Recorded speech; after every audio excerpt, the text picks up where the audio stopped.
आता आपण आलेलो आहोत कोपरगाव येथील शुक्राचार्यांचे जे संजीवनी पार आहे तिथे.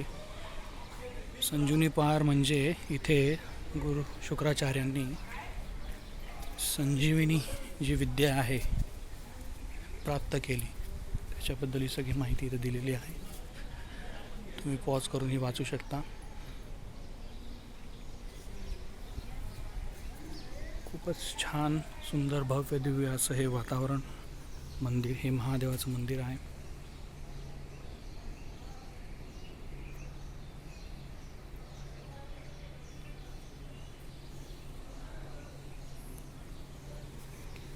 हे नंदी महाराज.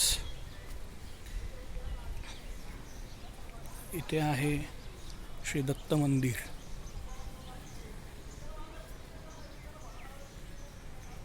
गुरुर्ब्रह्मा गुरुर्विष्णू गुरुर्देवो महेश्वरा गुरु साक्षात परब्रह्म तस्मै श्री गुरुवे नमः.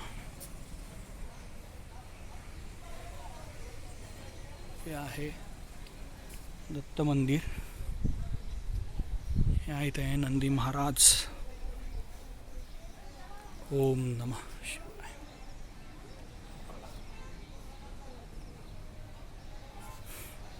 खूपच स्वच्छ आणि सुंदर परिसर. हा आहे सद्गुरू महाराजांचा सफेद घोडा.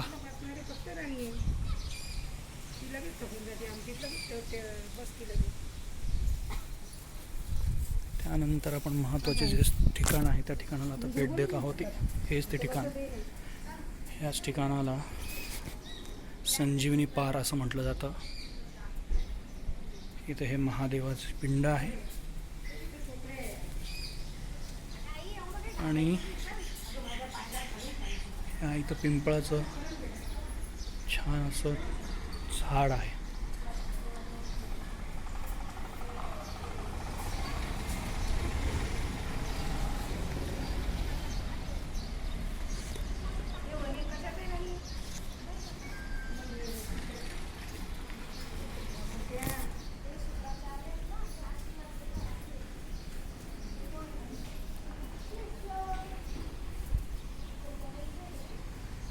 त्यानंतर समोरच कार्तिक स्वामी महादेवाचे जे पुत्र आहे कार्तिक, त्यांचं हे सुंदर असं मनभावक मनमोहक असं मंदिर. इथे महापुरुषांची समाधी म्हणून समाधी दिलेली आहे दिसते.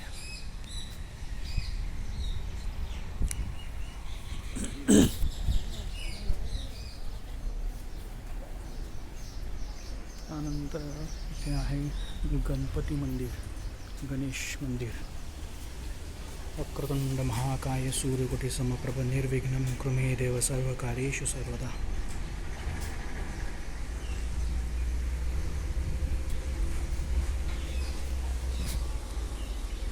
याच्या समोरच आहे विष्णू मंदिर. बहुतेक ते सद्यस्थितीमध्ये बंद आहे असं वाटतं मला.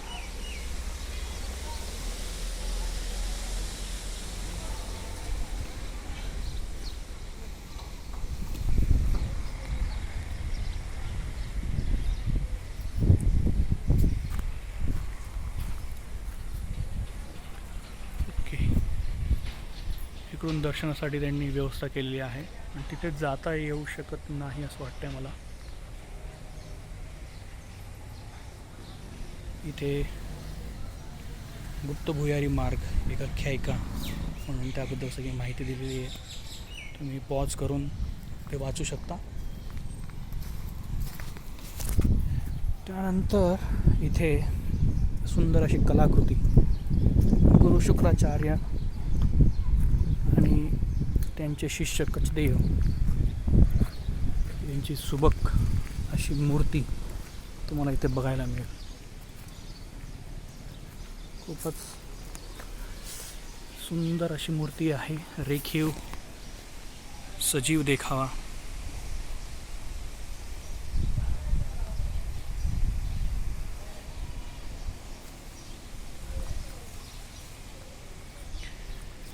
जर तुम्हाला हे मंदिर आवडलं असेल तर नक्की एकदा तरी भेट द्या.